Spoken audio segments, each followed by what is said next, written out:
Well, good morning, everyone.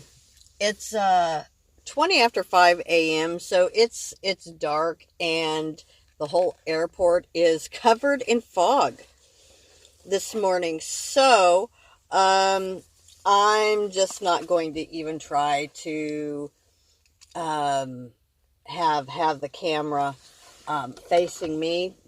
I'm going to turn a light on so I can see to read. Um, because they put a little bit of a surge here at the airport. So I thought, I'll hang out for a little bit, see if I don't get a fare here pretty soon. But while I am waiting, I might as well take advantage of this time to bring you the next weekly reading. I think I ended up being a day short yesterday.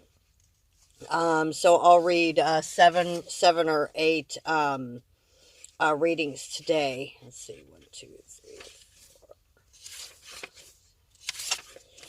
Okay, I think we'll try to do June 3rd through June 10th. That should catch us up. Okay, so June 3rd. There is that speaketh like the piercings of a sword, but the tongue of the wise is health. The lip of truth shall be established forever, but a lying tongue is but for a moment. Chapter 12, verses 18 and 19. Words spoken in the heat of anger are spoken so quickly, but their impact goes so deep. Once said words cannot be taken back. It seems to take many more words to heal than it does to hurt. It takes one unkind word to cut someone to the quick, but it may take a dozen apologies to make everything well again. The words of our mouths are the reflections of our hearts. Like a fountain, we spring forth either good or foul water, depending on the source. If we keep Jesus Christ enthroned in our hearts, then we can rest assured that all of our words will be gracious. But if we continually take control out of our lives back from Christ's loving hands, then we must take responsibility for words that may issue forth in anger or unkindness. Christ is willing to transform our hearts to clean up the source of our life's fountain. When we give our lives to Christ, we allow Him to make us new. It is good to give our lives to Him daily, that we might always be reminded that He is the Lord and ruler of our hearts. With Christ in control, our words will be established forever by the truth of Christ within. Consecrate my life this day, O Lord. Make me new inside and out. Please be the ruler of my heart, dear Jesus. I am nothing without your Spirit guiding me from within. Shine through me, O Lord. June 4th. Deceit is in the heart of them that imagine evil, but to the counselor of peace is joy. Chapter 12, verse 20. There was a boy who had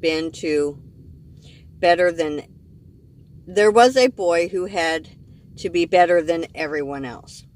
He spent most of his time making fun of others. He would bully anyone who was smarter than he was. He always tried to prove he was smarter than everyone else, and he would spread rumors about nice people to make people think less of them. The only people he was nice to or hung around with were people he could feel superior to. Everything he did was to further his own reputation and to throw dirt on the reputation of others around him. Often our own egos and insecurities cause us to think more about ourselves than others. We allow pride to interfere with what we know is right and good. Christ, God became man, bowed himself down to wash the feet of his disciples. He went so far as to die a criminal's death on our behalf. If God could give so much of himself for us, why should it be difficult for us to sacrifice a little of ourselves for others? When we give our lives to satisfy our own selfish needs rather than the needs of others, then we practice a deceit that God cannot stand. When we learn to live our lives for others and we work to make peace instead of causing discord, then we know a special joy that only God can give. Forgive those times when I allow selfish pride to get in the way of showing my love for others. Let me know the joy that comes from following the example of Christ, sowing seeds of love and peace wherever I go. June 5th. A prudent man concealeth knowledge, but the heart of fools proclaimeth foolishness. Chapter 12, verses 23. There was a woman who thought she was the authority on every subject that came up. Whether it was asked for or not, the woman offered her opinion. No one else could finish a thought or sentence without her butting in to present her thoughts. Some people avoided her, but she didn't care. She always told herself that they were closed-minded and weren't worth her concern. She felt that her opinions were as good as gold, and so she proclaimed them proudly. What she perceived to be great wisdom caused others to feel pity and embarrassment for her. There are few things worse than a know-it-all. No one likes to have knowledge lorded over them.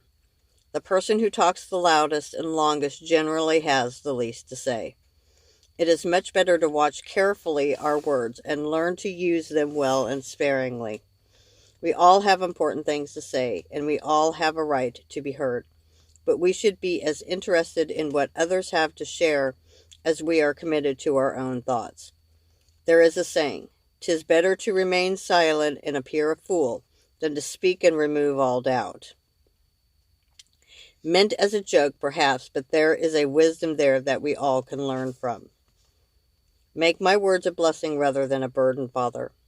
Grace my tongue with the ability to speak wisely and concisely, never being a bore, and help me to be ever mindful of the things other people might wish to share.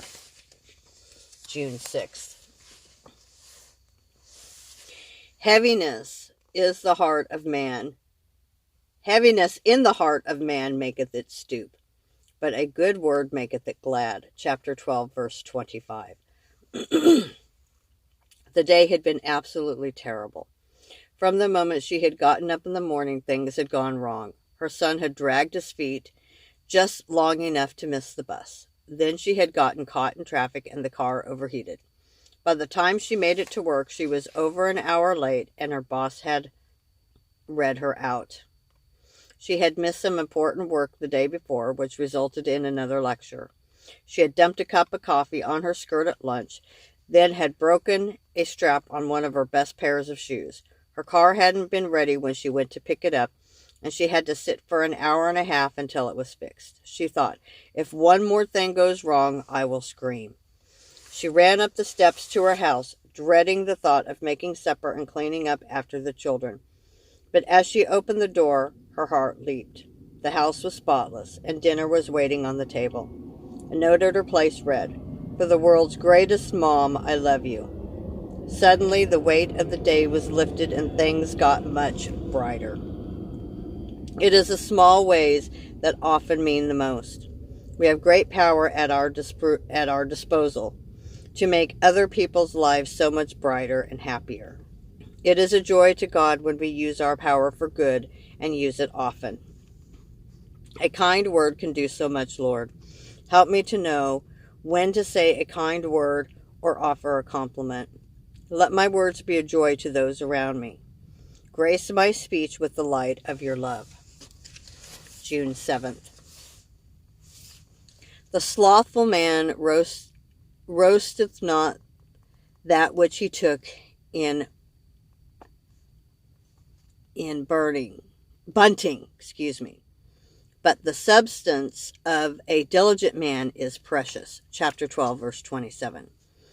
The squirrels worked diligently to lay aside stores for the winter. They moved from place to place, burying and storing their precious nuts. They worked from early in the morning until dusk. As they settled into their homes of sticks and leaves, two bright, beady-eyed looked out from under the bushes. A possum poked its head out from the brush and sniffed at the air. It moved from hiding place to hiding place, uprooting and eating all of the squirrel's hard-earned stores. After it ransacked the lot, it returned to its home for a rest. If you are a squirrel, the tactics of the possum are extremely hard to swallow. There are so many people in the world today who feel they should be entitled to something for nothing. They reap profit from the labors of others without a thought of gratitude or thanks. It is good to know that what is done in this earthly life is all seen by our Father in heaven. Nothing occurs which is outside of his knowledge. Those who receive their reward on earth by ill-gotten means will receive no reward in heaven. It is the diligent and devoted here on earth who are pleasing to the Lord and whom he will richly reward in heaven. Our reward lies ahead, and we will enjoy it eternally. It is hard to work so hard to see so little gain. O God, please give me patience and the strength to proceed. Keep my eyes set on the reward that lies ahead, not the riches that this world can offer. June 8th. A wise son heareth his father's instruction, but a scorner heareth not rebuke. Chapter 13, verse 1. It seemed like his father was always picking on him. Do this, do that. There was never a time when he left him alone. Sometimes the boy thought it would be better if he didn't have a father. He couldn't get away with anything, and if he ever got caught doing something he wasn't supposed to, his old man would be on his back in a flash. It wasn't fair. When he grew up, he had a family of his own. He realized that his father had kept after him to teach him how to live life properly. He hadn't been so tough. In fact, there were times when he wondered how his dad had ever kept from being harder. He wished there were some way to thank his father, but he decided the best way was to be a good father to his own kids. Often we scorn instruction and rebuke because it isn't what we want to hear. But there comes a time when we are glad that we had the instruction. The words come echoing back to us, and we begin, at long last, to understand why they were offered. Too often we reject the words without actually paying attention to them. We need to listen to instruction no matter how much we don't want to hear it. It takes maturity to realize that others may know what is best for us, and in God's case, no one could ever know anything better than He does.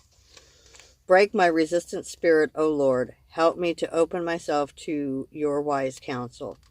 Lead me in the paths that I need to walk, and be patient as I learn to listen. Guide and protect my steps, Father. June 9th. Righteousness keepeth him that is upright in the way, but wickedness overthroweth the sinner.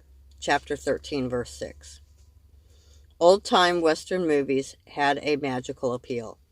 Good and evil was clearly defined by the color of the hat. The bad guys always got theirs in the end, and the good guys battled unbelievable odds and always came out on top. There seemed to be something inherently wrong with the bad guys, which tripped them up and led to their downfall. The good guys knew all the right moves and never made the same kinds of mistakes as the bad guys did. Righteousness would be rewarded and wickedness would be destroyed. People who loved Westerns loved them because there was such a basic sense of justice. We all want justice. We need to believe that good will ultimately prevail and that evil will be destroyed once and for all. Christ did just that. Christ slammed the door on evil and ensured that good indeed would prevail. Through Christ's victory over death, sin was overthrown and death lost all power. Virtue and righteousness prevailed, sending forth a light that will never be extinguished. The Westerns had the right idea. The black hats don't stand a chance. The good guys have already won. Lord, I praise your victory over the grave and rejoice that death has been destroyed for all time. Sin has no lasting power because you have washed me clean in the blood of Christ. I thank you and I praise your holy name for giving me such a precious and lasting gift. And then the last one, June 10th. There is that maketh himself rich, yet hath nothing. There is that maketh himself poor, yet hath great riches. Chapter 13, verse 7. He had worked long and hard and finally had enough saved for the stereo he'd always wanted. He had dreamed of this set for years. Now it was within his reach. The night before he was to go out and buy it, a knock came at his door. One of his closest friends came in crying and told him that her father had suffered a stroke and that he was critical. She said she felt helpless because she was so far away and she didn't have the money to get home. It would cost over $400 to make it. Hesitantly, he took the money from its resting place, and he gave his friend the amount she needed, plus a few extra dollars. He told her not to worry about it. All she had to do was go home and take care of her father. When she left, he found he couldn't be sad. The stereo would wait. It really wasn't that important. What was important was that he felt great inside. Things lose value quickly when we make them more important than people. When we give what we have out of love for others, we come to know a joy beyond words. Selfishness kills the spirit, but giving sets the soul ablaze. We come in contact with Christ's Spirit the more we give to others and the less we think of self. Take from me the things I have to give for others. All I have is yours, Heavenly God. Make me an agent of your giving and love. Let me spread the joy of your light to everyone I meet. Amen. Okay, so we'll go ahead and just end it there, and I will see you in the next video. Take care, guys. God bless.